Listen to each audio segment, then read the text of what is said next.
Imagine waking up one day and having the entire world at your fingertips. Everyone you encounter knows you and loves you. Your closest friends are also your colleagues, employed only to make sure that you have everything that you could ever want. They are paid to keep you happy and know that their lives revolve entirely around you. You are the center of their universe, in the universe of thousands of people you've never even met. The biggest and most expensive brands in the world are begging you to work with them and paying you millions to post one photo in their apparel. You get fan mail every day from people begging you to sleep with them, telling you they'd do anything for you, and they mean it. And all because you can sing. That's what it's like being a celebrity. Doors open up to you that would normally be closed for other people. People treat you like a god, just because you can do something slightly better than they can. But what would you do if you knew that you could do anything? What kind of person would you be? If you knew that you could commit any crime, hurt anyone, destroy any life, and not face the repercussions, would you do it? Just because you could? Or would you keep your morals and stay grounded in reality? We all like to think we would stay the same and not let the fame get to our heads. But how true is that? With the amount of stories like the one we are going to be going over today, the odds aren't in your favor. Welcome back to Dreading. Today we are going to talk about a man who, after achieving a level of fame that most of us will never know, went on to use that fame to abuse countless women and children, sometimes with their parents' consent and encouragement, all because no one wanted to tell him no. Today we will be talking about Ian Watkins.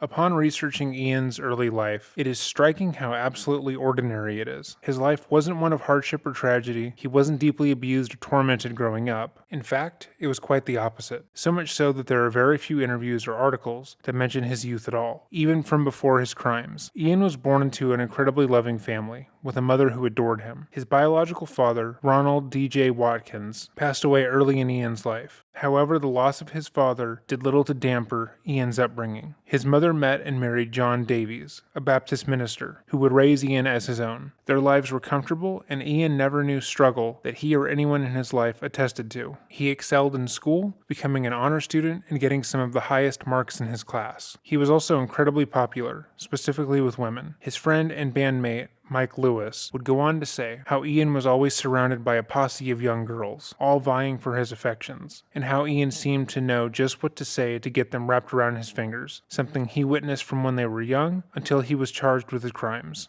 Throughout his high school years, Ian became obsessed with the idea of becoming a famous musician. He loved rock, specifically the American punk rock scene. He would talk to his friends about the bands he was interested in, and how one day he too would be in a band that was big enough to break America and the world. His first attempt at this was in 1991, when he was 14. He and Lewis made a thrash metal band called Aftermath. Ian and his mates would spend all their time coming up with their own songs in a shed in his backyard, provided by his loving stepfather. But no one in the band, save for Ian, seemed dedicated to making it big. So after 2 years together and 2 live shows, they broke up. But Ian didn't let the breakup deter his dreams. He then formed another band, this time with another future bandmate, Lee Gaze, called Fleshbind. The band began to get more recognition and seemed to be on the verge of blowing up, but unfortunately, their lead singer left the band, leaving them in a bind. According to Ian and Lee, the band went a bit weird, with a fair amount of infighting and disagreements. After a couple of weeks, they decided to leave Fleshbind together in order to pursue their own dreams. It was then when Ian, Lee, and Mike created the band Lostprophets, originally spelled with 2 Z's. Ian was also in another band, Public Disturbance, but quickly left when he realized the potential that Lostprophets had. They started playing shows across all of Wales, and from there they grew to the point where they could tour the entire UK with no issue. As the band toured, they began to gain some recognition, with multiple music-related publishers reviewing them positively and driving more attention to their live shows. In the span of 2 years, the band had gained a substantial amount of fans, and after a chance encounter with a record executive, they were signed to an independent label,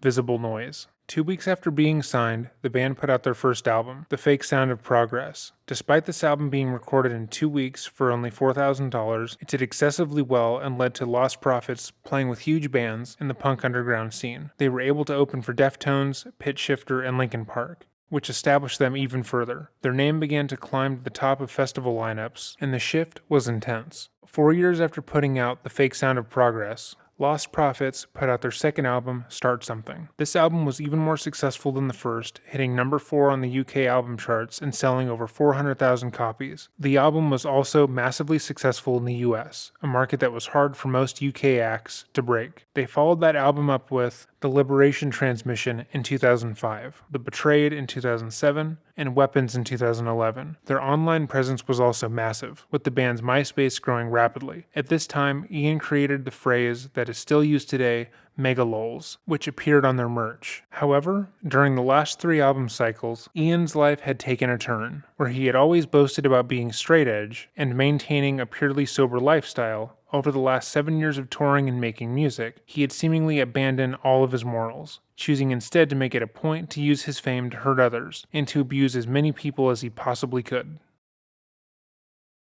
Ian made it a very big point to be straight edge, condemning the use of drugs and drinking, because he felt it would hinder his ability to perform. He wanted to do the best job he could, and he would often say that he needed to be at peak performance to do so. However, after they put out their second album, Start Something, that all changed. His bandmates have been fairly quiet about their experiences with Ian since his conviction, but they all did claim that after their second album, he began using hard drugs, like cocaine and crystal meth. In an interview with The Perp Online, Stuart Richardson, the band's bassist, went so far as to describe how little the band could stand Ian when he was using, and how they had to distance themselves from him. It is clear to see that he does this in order to deny culpability that he or his bandmates knew what was happening, but nonetheless is important to notate. He described how Ian would have his own dressing room, his own areas, away from the band, so it wasn't often that they would have to engage with him. He was also quoted as saying, "It was just getting to the point where none of us could stand being in the room with him. From day one, he always rubbed me the wrong way a little bit, but I personally thought it was my problem, not his problem. I was like, am I just jealous of this guy or something? It wasn't because I thought he was what he was. There was no inkling of that, but he was just so fucking arrogant. But at the same time, I thought he was just kind of playing the part, and he kind of was as well. So I always felt a little fucking weird about it all. But at the same time, I thought he was just being a rock star. His brand of rock star was the more douchey kind of rock star. But still, rock stars are kind of douchey sometimes. It's all part of the fucking circus. Maybe in today's climate, the douchey rock star stereotype would never fucking fly, but it did in 2000, and there you fucking go. Unlike what we know now, it doesn't really reflect what we knew in 2000. We learn things as we grow as a society. Oh, fucking Copernicus, thanks. Every member of the band maintains that the only illegal activity they witnessed was Ian's drug use, something that they actively tried to put a stop to. According to each member, they had multiple interventions and pushed Ian to get himself straightened out, because they felt like if he didn't, he was going to overdose and probably die. They stressed what a poor job he was doing, citing times where he was on stage and unable to move or sing the correct words, or times where he just wouldn't show up at all, just because he had gone on a bender. Each time they would have an intervention and take a break from the band, they would report that Ian would get better. He would check himself into some rehab program and be on the straight and narrow. But the moment they would start touring and start an album cycle, Ian would once again fall off the wagon and revert to his old, drug-addled ways. In that same article, Stewart is quoted as saying, "He checked into rehab. He was going to the gym. He was like sorting himself out. I saw him 2 months later at a show and he was fucking on it. Super, super nice. Super fucking clear-eyed and clear skin and everything. We went on Warped Tour and everyone was like, dude, your band is crushing it right now. You are fucking killing it." And one night, Ian was like, "I'm gonna go away for an hour. I'll be back." We were trying to keep an eye on him to make sure he wasn't going to get himself in a position where he would use drugs or, you know what I mean. He was like, "I'm going to go do something with a friend of ours we knew." And we were like, sure, because we knew she'd look after him. An hour later, we see her and we're like, "Hey, where's Ian?" And she's like, "What do you mean?" And we were like, oh God. So he ended up going off with some girl doing a fucking ton of drugs. The band threatened to kick him out multiple times over, but notably never did, because they felt that the band without Ian wouldn't work, and the majority of their fans were mainly there for him, and their goal was to make money, so they continued to put up with his antics, never really questioning the things he was doing, just deciding that they would distance themselves from him over time. But out of all of the illegal and despicable things that Ian has taken part in, drugs are ranked incredibly low on that list, because sometime after 2004, Ian started to groom and assault his underage fans. This is the lady that runs the Jocko Street team. You want to spoof streak him? You got spoof.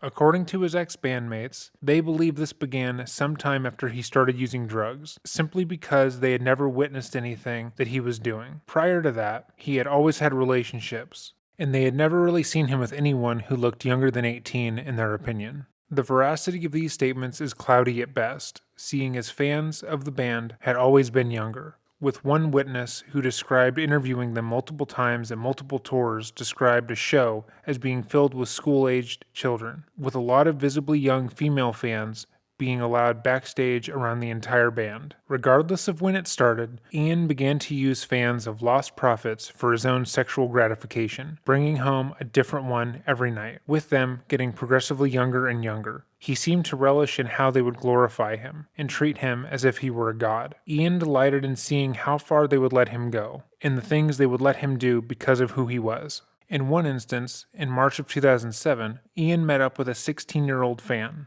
After a brief conversation, Ian found out that this girl was a virgin, and he was excited to take her virginity. He had her dress in a schoolgirl uniform and recorded him having sex with her without her knowledge, asking her throughout if she enjoyed being his underage, quote-unquote, slut. After he finished, he then urinated on her face and told her to drink it. A former music reviewer who had interviewed Watkins throughout his career spoke how apparent his attraction to minors was, simply by how he interacted with his fans after the shows. She described going backstage at one of their concerts and seeing young girls no older than 13 dressed provocatively in order to gain his attention, and how these young girls were desperate for him to notice them, stating they would do anything he wanted. In one instance, she recalled a group of young girls offering to worship Satan if he so much as asked. In an interview with Wales Online, she also said this: "I went onto fan forums and girls would say, 'I wish I was younger, he would like me more. He would like me more, and I wish I could give him anything he wanted.' They were about 16. People in the industry knew, they just didn't care. They knew this was an issue and they simply did nothing about it." Ian would brag to people about the young girls he would sleep with, telling escorts he had hired, as well as girlfriends, that he had slept with a 14-year-old while on tour once, then claiming it was a joke. And he had forced a 12-year-old to do cocaine before he had sex with her, again telling them that it had been a joke when they reacted negatively. He would also force his girlfriends to engage in role play and fantasy scenarios where they would talk about having children together and assaulting their children before killing them. Most of these events would happen after he successfully drugged the other party, which usually meant they wouldn't recall having such conversations. He also began filming all of his sexual encounters, most of the time without the other party's knowledge, as he found it fun to watch back and delighted in having filmed without the other's consent. This included times where he would be with minors, including babies, which is how we know about his interaction with a 16-year-old in March of 2007. While Ian's bandmates and the various people who were around him during that time maintained they had no idea and could not have known, that could obviously not have been the case, with how very blatant he was with his attraction to children, and how he would talk about it in front of the band and others. In the aforementioned fan forums, from years before he was arrested or publicly accused of these crimes, there are multiple posts talking about his attraction to minors. Again, these posts were made years before he was brought to trial and before any of these stories were publicly confirmed, meaning that his predilection was not a secret, especially not to the people surrounding the band. Here are some of the only remaining posts about his attraction to minors as recorded by Wales Online. Quote, "It's all true about him molesting kids. This poor excuse for a man disgusts me now. I used to know him and I'm ashamed to say, love him, till I found out the truth about him. If more of us came forward, we'd get this pedo where he belongs, away from kids for good. He used to frighten me with his talk about what he wants to do to babies, not just baby girls, baby boys too. I wish I'd done something when I had the chance. Boys or girls, Ian pays his sluts to let him fuck their kids. He even takes pics and vids of these kids. The stuff about him messing with kids is true too. Anyone he goes with who has kids, he's either done stuff to them or tried to. It happened to a friend, but he scared her into not doing anything about it because of the other illegal things they'd done together. Unfortunately, I concur. I know at least one skank who was so obsessed with Ian, she actually gave him her young daughter. Use your imagination for the rest of the disgusting details. Ian is a kiddie fiddler. He has child porn from Russia on his computer and on flash drives Fact. Lots of girls and women who have sense don't want anything to do with him. The guy is a loser. Everyone has had a lucky escape from him. He's evil, just nasty, twisted, sick, and evil. Manipulative game player who spreads lies about everyone else to disguise the fact that he is the lying, sick, psychopathic fuck who needs locking up. Unfortunately, all the statements about mothers pimping their children out to Ian were true and were confirmed to have happened in 2 cases at the very least. But with the amount of touring Ian did across the globe and the amount of women who were utterly devoted to him, the real number of victims and people affected is most likely far greater than we expect. One of his ex-girlfriends, Joanna Magic, was dating Ian during this time and also found the amount of young girls that were consistently around the band to be strange, but she also thought it was more or less normal for the scene he was in. Before she had met Ian, she had been a call girl and was used to backstage situations. She never personally witnessed anything that she deemed inappropriate, as when she was around, those actions were kept at a minimum, but she still felt like the amount of underage girls that were consistently present was a bit alarming. Ian and her dated each other on and off from 2006 till 2008, when she broke up with him after he told her that he had previously had sex with multiple underage girls. Joanna was horrified by this confession and went to the police that same night, telling them what he had told her. They interviewed her and told her they would be investigating her claims. However, privately, they closed the case, feeling that she was either a jealous fan or a petty ex, trying to get revenge for him scorning her. They ignored her claims outright and thought a case was opened. It was shut without investigation that same night. She told Ian that she had gone to the police and informed them of what he had told her, which he found to be funny, because nothing came of this initial report on him. Ian seemed to become more confident in the fact that he would be able to continue to get away with abusing children as long as he wanted. The fact that the cops had so brazenly shut the case, sans investigation, made him all the more confident in his ability to get away with abusing others. And he was right, because it would be years before they actually looked into what he was doing, even after provided with evidence. A year after the report, Joanna and Ian met up again and would start having sex once more. At this point, Joanna was under the impression that the cops had done an investigation into Ian and they found nothing. She thought that she had been wrong, because obviously if the cops had been looking into it, he would have been arrested. Both Joanna and Ian had been using cocaine and other assorted drugs whilst together, and she thought that it was possible that Ian had just said he had had relations with children because of the drugs, or it had been an off-color joke that he had made that she took too seriously. Because of that, she apologized to him and stated that she had been way off base by reporting him to the police, and he had forgiven her, finding her report to be funny.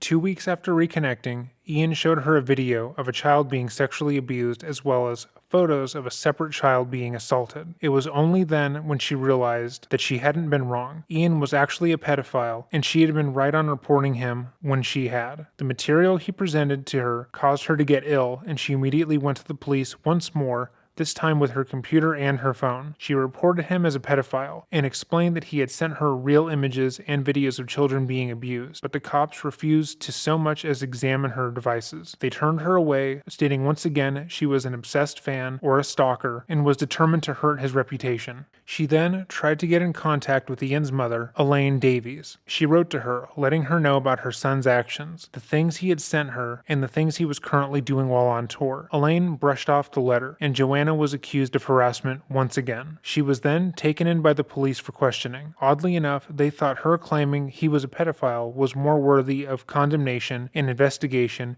than him being one. She brought up once more that Ian had sent her pornographic images of children and begged them to look at her devices and evidence, which they of course refused to do. Instead, they told her she needed to stop contacting Ian and his family because they could press charges. But that didn't happen. At that point, Joanna was well aware of what Ian was doing and knew he wouldn't stop. All the times he had told her about how he could get girls to do whatever he wanted, how people worshipped him and would give them their children if he asked, she realized that he wasn't just doing things he was saying because he was high. Those were real things he had done and would continue to do, and she felt like she was the only person who could stop him, seeing as the cops didn't care. So she decided that she would do the work that the cops were refusing to do, and go out of her way to get undeniable proof. She knew if she didn't do it, he would hurt more kids, and she couldn't live with herself if that happened. In 2011, her and Ian began talking again, and he once again tried to share inappropriate material of children being assaulted to her, this time by him. Instead of reacting with disgust and contempt as she had before, Joanna went along with it, saying she was intrigued. She did so to gain his trust, to get him to reveal more of what he had done to her, and so she could get more evidence to stop him from doing this to anyone else. He began to send her more and more material, and she archived it. After a short while, she sent an email to the Association of Chief Police Officers, talking about what Ian was doing, specifically noting that he was raping one particular child on a very regular basis, with his mother's approval and help. In the email, she stated, "I've gained his trust by agreeing to a lot of disgusting things to get whatever is needed to bring him to justice. However, nothing was done at this time either." And she was once again going to be brushed off by the police. It's unclear if the email was ever read at all. Joanna didn't stop there. She knew the identity of one of the children whose mother was letting Ian abuse them, so she contacted the father in February of 2012 with the hopes that he could stop the abuse himself. A month later, she reached out once more to the South Wales police, this time regarding a Skype conversation she had with Watkins, where he once again stated his proclivity to assaulting children and how often he would do so, and like every time before, she was brushed aside by the police.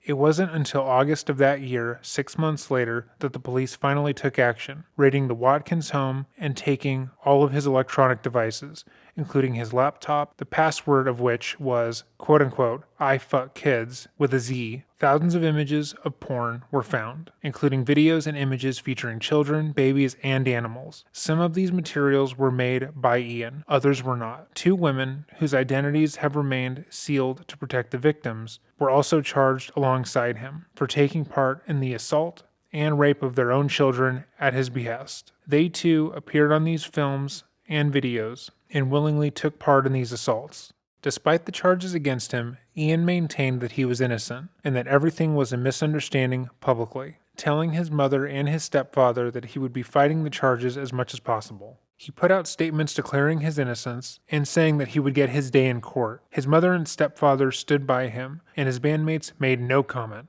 However, when the day arrived, Ian immediately pled guilty to the charges against him, admitting to what he had done. What follows is the sentencing report from the case. For ease of understanding, when we refer to people as B and P, those are 2 women who assisted Ian in his crimes. Victims in this report go by 2 initials, as to maintain their anonymity, but everyone else is named in full. There are parts of this report that have been redacted for being too graphic, and we will not be linking to the full report, although it is available online for the public's consumption. Those who have appeared in these courts, at the bar or on the bench, over many years, see and hear a large number of horrific cases.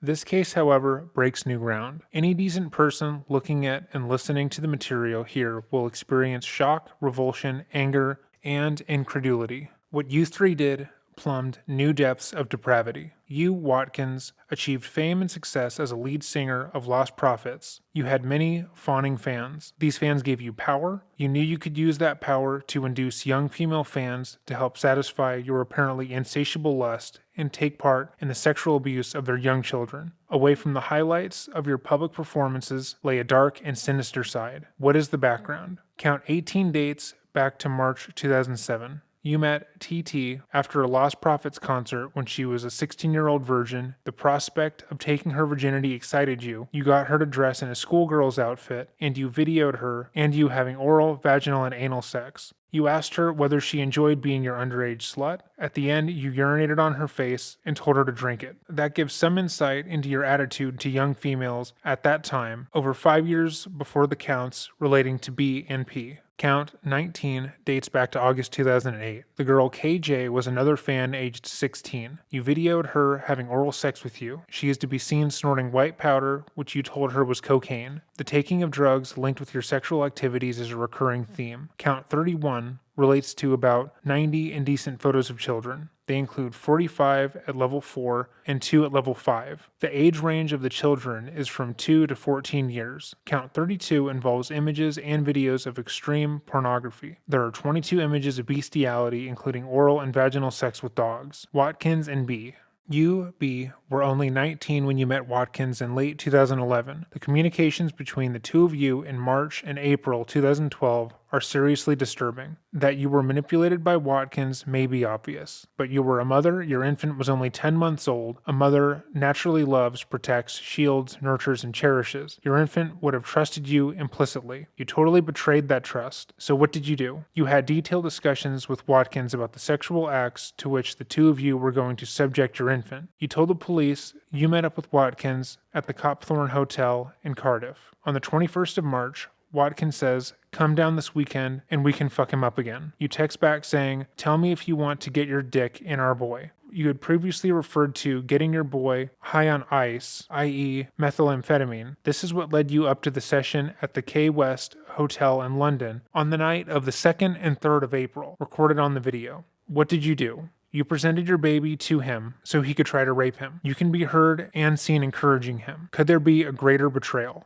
And then what did you do? The planning and graphic detail are bad enough. The videoing of what you were both doing is an aggravating factor. The enjoyment from what you can be seen to derive from what you were doing is both sickening and incomprehensible. What happened after this? On the 24th of May, you send Watkins a message saying the boy is ready to be abused. On the 2nd of August, his message is, quote, "To be honest though, I think we have gone easy on him so far. Time to teach him and make him learn to love it." The evidence indicates that you met at the Maldron Hotel in Cardiff. Then, on the 9th of November, you sent Watkins a photo of you licking your son's penis. Counts 4 to 7 relate to this. In all, it is a dreadful catalog of abuse of a previously innocent boy to satisfy your own interest and lust. Watkins and P. You, P, were a little older than B. You are now 24. Your communications with Watkins start in August 2012. It is not long before the communication turned to child sex abuse. There was talk of moving in together. Watkins said, "If you belong to me, so does your baby." You responded, "Understandable. A mother-daughter slave duo worshipping you." Watkins said, "That's all she will know, a life of filth." P said, "The good thing about babies is put anything near their mouths and they start sucking on it." She went on to talk about both her and her baby sharing Watkins' penis with their tongues. The subsequent communications planning even more depraved activities with this little girl, including forcing her to engage in sex with animals and how to take drugs, defy belief. This P was your own flesh and blood that you were talking about. Watkins, you referred to the little girl as, quote, "my little fuck toy," unquote, and that sums up how you regarded her. Not as a human being, but simply as a sexual object there for your pleasure. You, Watkins, then said that you could not wait to get mother and daughter taking crack cocaine. You spoke of whoring her out to fat old men who would pay thousands. You went on, quote, "She needs to know mommy and daddy don't love her, and she is just there to make us come," unquote. You spoke of torturing her for fun. Count 11 to 13 relate to the taking of photos by P of the little girl's genitalia and sending them to you, Watkins. You have both pleaded guilty to conspiring to rape the little girl and to conspiring sexually to assault her. The evidence is compelling that UP took your infant to meet up with Watkins at the Travel Lodge in Carpphilly on the 2nd of October and/or at the Radisson in Cardiff on the 23rd of October. What happened there is not recorded. You for a long time lied saying you had never met up with him. You now say you did, but you left your baby with someone else. The evidence, to me, is compelling that you took your baby, but I do not deal with you on that basis, as I bear in mind you have been charged with conspiracy rather than the completed offenses. Let there be no mistake, however, this plea means you accept that the two of you agreed that the little girl should be raped by Watkins, and you both intended that that should take place. You, Watkins, initiated and orchestrated the appalling abuse, but you, P, betrayed your daughter for your own selfish ends. First, Watkins, you spoke to the author of your desire to shock and your craving to push sexual boundaries. This craving was fueled by your use of cocaine and methamphetamine, which increased your sexual aggression. You spoke of not knowing to what extremes you would have gone to but for your arrest. It is difficult to imagine anything much worse. The author concludes, quote, "Mr. Watkins presents a high risk of causing serious sexual, physical, emotional, and psychological harm to children, both male and female, and to women, specifically his female sexual partners," unquote. The author also says, quote, "It is also my assessment that the child victims in this case appear to be coincidental to his need to dominate and to test out the extent of which his sexual partners would collude and participate in his sexual interests." Unquote. Psychiatric report. Miss O'Neill told me on the last occasion they had a psychiatric report but needed updating in the light of the changes in plea. There has been put before me a short report from Dr. Huckle prepared after visits to Watkins in September and October. It refers to a report by a psychologist, S. Van Soyek. It does not deal with the issue of dangerousness, and Miss O'Neill specifically does not ask for any adjournment to obtain further such evidence. I bear in mind a number of factors. 1. The facts of these offenses against these babies are enormously serious.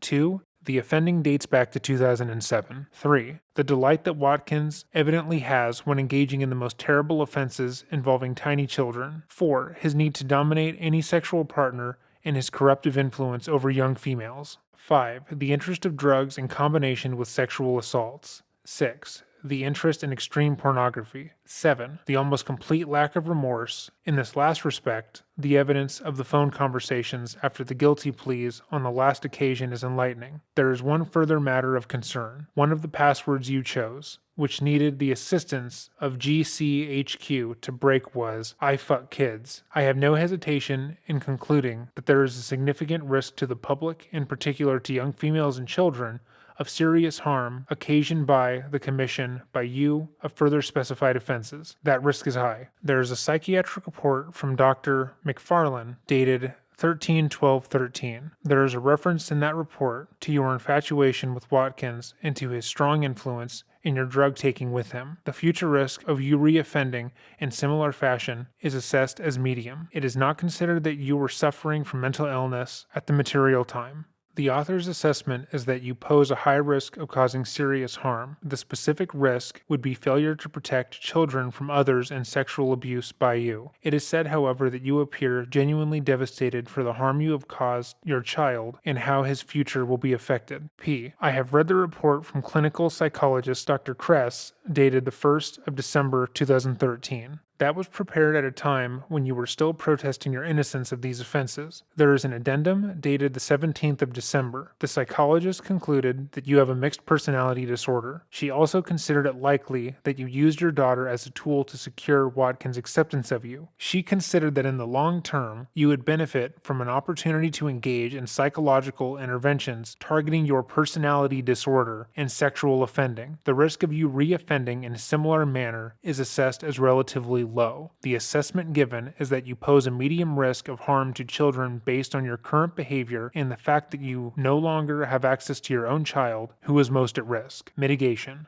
Watkins, you are age 36 with no previous convictions. Your mitigation is your late plea.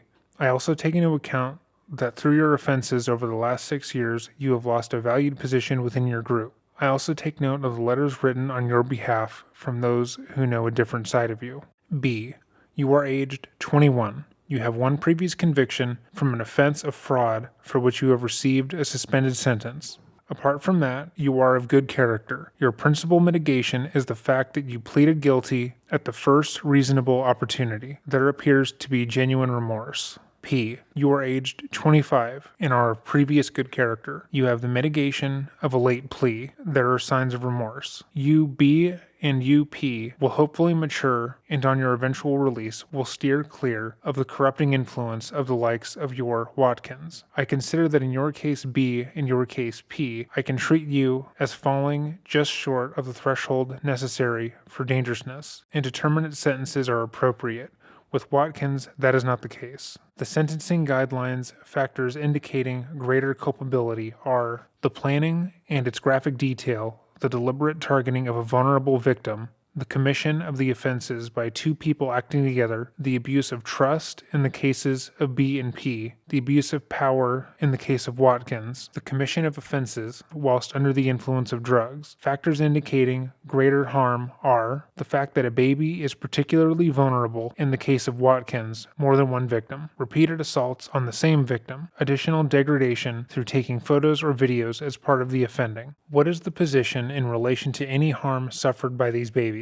While it is right to say there is no evidence of any residual physical harm, it is not possible to say what the psychological harm harm may have been suffered or may be suffered in the future. As is pointed out in paragraph 2.10 of the PSR for B, given his very young age, it is unclear what effect the abuse would have had on him. However, this child is likely to have lifelong psychological difficulties coming to terms with the enormity of what has happened to him. Despite him being placed in long-term foster care, he will eventually learn the truth of his childhood and the abuse he was subjected to, the effects of which are significant, and we cannot and should not underestimate the effect this will have on him for the rest of his life. The statement from those who are now responsible for his care is very telling in this context. One obvious immediate consequence is that they will be deprived of the love and care of their natural mother. There is, however, disturbing evidence in respect of your daughter, P. When her hair was analyzed, it showed that she has been exposed to methamphetamine. It is said on behalf of P that she was only exposed to methamphetamine when in company with Watkins, but it is urged that P might have gone back to her baby and somehow exposed her to it. It is not an issue which requires determination. For rape of a child under 13, where there is abuse of trust or more than one offender acting together,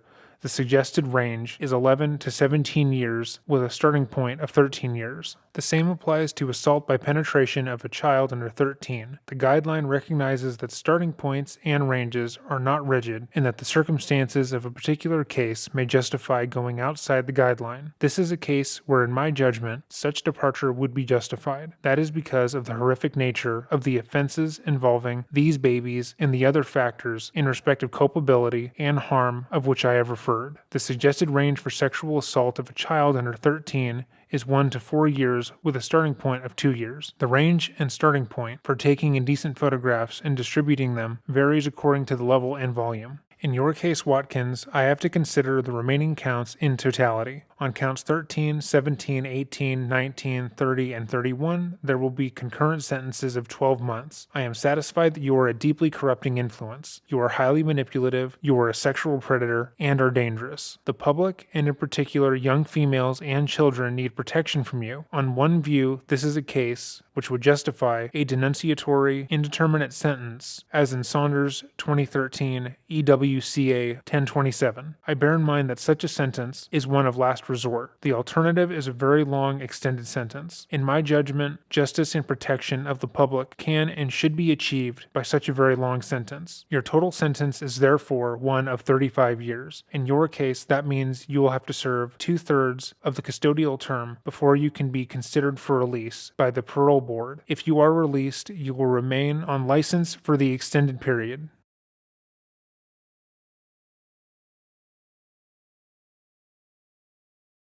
So, Mark, just remind us about this case.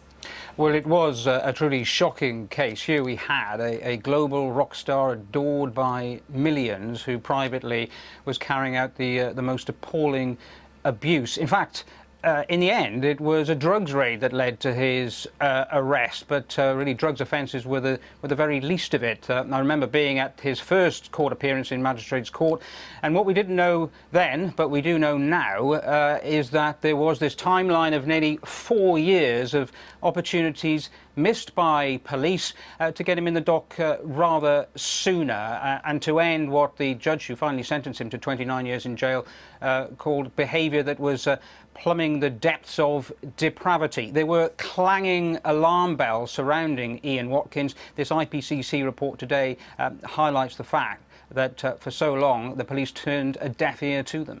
So tell us more about these complaints. How many were there and what were they saying? Well, I've got a copy of the report here, and it pinpoints what it calls major shortcomings in terms of the police investigation, if you can call it that, certainly for over a 4-year period into Ian Watkins. The main complainant was Joanna Magic. Now, she went to police repeatedly. First of all, in 2008, she took, said she, on her mobile phone, she had a message from Ian Watkins saying he wanted to abuse children. Now, the report finds the police didn't look at that phone. They simply didn't believe Joanna Magic. They didn't think she was a credible witness. But in fact, there were 6 people who went to police with concerns about Ian Watkins, and this report finds that there were 8 reports, there were 3 intelligence logs, but actually 0 interviews with Ian Watkins. He wasn't arrested over that period, he wasn't questioned, he wasn't asked what he thought about the allegations. Let's hear now from the Commissioner who compiled today's report. Bias, whether unconscious or conscious, has no place in modern policing. When someone comes forward with such a serious allegation, or indeed any allegation or report, it really shouldn't matter what they look like, who they are, what their lifestyle is, what they do. What's really important is what are they saying. And it's really important that's taken seriously and that some investigative work is done to see if there's any independent evidence to corroborate what they're saying. So, Marks, what has been the police response to this? Sorry, in a word. South Wales Police say that they didn't listen, they didn't properly investigate the complaints over that time, and that they are truly sorry. Now, there was one detective sergeant who faced a disciplinary hearing for gross misconduct. He was cleared at that hearing. Separately from this, there was also an IPCC report that came out last week into South Yorkshire Police, and that report criticised their inaction in terms of investigating Ian Watkins, because Joanna Magic went to them too, and that report found that there were 3 officers who would have faced disciplinary action at South Yorkshire. They would have, except that they've since retired, so they can't. And just going back to this report into South Wales Police, I'm just looking at the timeline of events, the summary of the complaints about him, and it says on various points, no action taken, no action taken, no action taken. Well, finally, the police did take action, but 4 years late.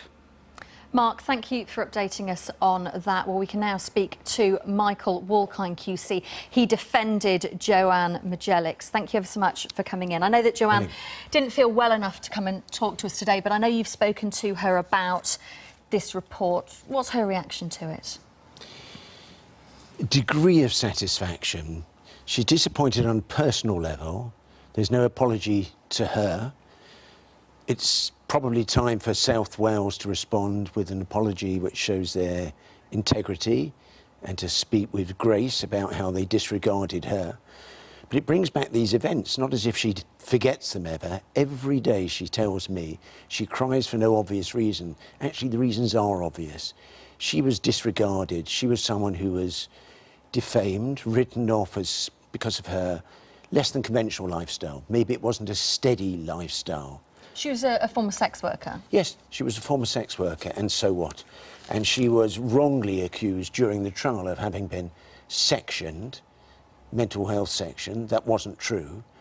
And so to face a jury with a person who comes from that sort of background was difficult. Their starting point might also be to disbelieve her. But police, who had the opportunity to look for corroboration of her claims, didn't do anything. They didn't have the wit to examine her phone. On her phone was a text with a wish list of abuse from Ian Watkins. Do you know why? Because she was in a sort of on-off relationship with Ian Watkins, yes, wasn't she? She'd got this text message from him, which, as you say, clearly outlined his desire to abuse children. Yes. She went to the police. Why didn't they look at that phone then?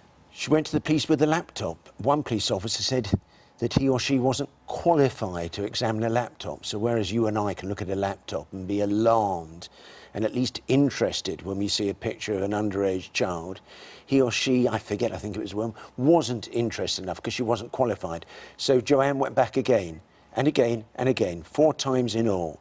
So they didn't ask about her phone, but here was the laptop. And she said, I've got a picture that he sent me. They denied in due course that it was an underage child. It was a child of 4 or 5. During the trial, they claimed it was a child over the age of consent. They were wrong because Joanne didn't count for them. In the report, it talks about, doesn't it, that they wanted to find the right type of complainant to come along. That's what the IPCC commissioner says, because of her unconventional lifestyle. Do you think this happens in other cases? It must do. It must do. So in the same way that police now are told to really listen to young children who claim they've been abused by groups of men, what's the difference? So she comes from an unsteady background, not a conventional background. She's not posh. Actually, my interest in this case began when I saw After Watkins' conviction, she was interviewed on television. She wasn't glorifying in the conviction.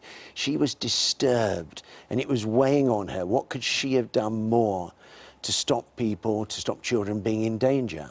Well, she couldn't have done much more than going to that police station 4 times armed with a computer, emailing the Association of Chief Police Officers, and telling everyone. In fact, on one occasion, she said to people who had the care authorities had the duty to look after children, she said to them, if he does something again, it will be on your head, not mine. She was warning them. She was right. She was telling the truth from the start and all the way through. When looking at this case, it's clear that the police, specifically the South Wales Police Force, allowed these assaults to happen by refusing to take Joanna Magic's claim seriously. She provided years of proof, statements, and various pieces of evidence. However, they simply refused to listen, and they let these children continue to be assaulted. As news spread about the things Ian had done, and more people were coming forward talking about their stories and how they always felt like something was off with him, Joanna came forward and spoke about and how she had spent the past 5 years working to put Ian behind bars. All the while, no one listened to her. She called out Ian's bandmates, who she believed knew. She called out Ian's mother, who she wrote to about the crimes, and more importantly, she called out the various police departments who brushed her off and refused to do their jobs. And while privately, the police thanked her for the amount of work she did and the evidence she had gathered through her own investigation, they publicly ignored her questions and statements, saying that the investigation was done on their own and that there hadn't been any wrongdoing. And seemingly out of spite, the police force that she had been criticizing for mishandling this case then arrested her, stating that she had knowingly and willingly owned images of child porn and, in essence, was just as bad as Ian. Joanna had spent the last 5 years trying to put a pedophile behind bars, doing the work that the police force refused to do, and putting her own mental and physical well-being in jeopardy to do so. And after all of that, because she spoke out about the police and how they ignored these crimes, they charged her for possession of owning child pornography and being a pedophile herself. For 2 years, Joanna fought against these charges and railed against the prosecution and the police force. The prosecution tried to argue that because of Joanna engaging with Ian at all, she had willingly participated in the production and distribution, even though she had records of herself telling the police why she was engaging in that way. She was eventually found not guilty because of the amount of times she had recorded herself trying to stop him, but felt horrified to have to defend herself against these claims. The entire trial and the fact that she was charged in this case is absolutely appalling, and the lack of responsibility from the Crown Prosecution Services and the police is astounding. Joanna is a hero, and it's a fact that without her, Ian would have hurt even more people, seeing as the cops and his bandmates didn't care to do their jobs. The prosecution portrayed her as a disgruntled ex-partner. She told the court she acted to help bring him to justice, and the jury believed her. I feel like it's been 7 years, 7-year fight against him, against police, and now against the CPS and against this, I'd call it a malicious prosecution. As far back as 2008, Joanna Magic had warned police and social services that the former singer in the band the Lostprophets posed a threat to very young children. But her concerns weren't acted on. Last year, Ian Watkins was sentenced to 35 years after admitting the attempted rape of a baby and other serious sexual offences against children. Ian Watkins is by far the worst pedophile in the music industry. This man wasn't operating in the shadows. What he was doing wasn't secretive. The people around him knew about this and chose to do nothing. While they try to maintain otherwise now, enough people have come forward with their stories that knew the truth. And let this serve as a reminder. The world is not always just, but you should always seek justice. Be like Joanna. Thank you for watching this video. If you like true crime content, hit the subscribe button and the bell icon to be updated when we release new videos. We have at least one video every week, Wednesday at 10 a.m. We will see you next time and stay safe. Today's report highlights a number of failings in which information about Ian Watkins was investigated between 2008 and 2012, which the force entirely accepts and regrets. South Wales Police failed to listen and properly investigate information about Watkins' offending behaviour. For this, we are truly sorry.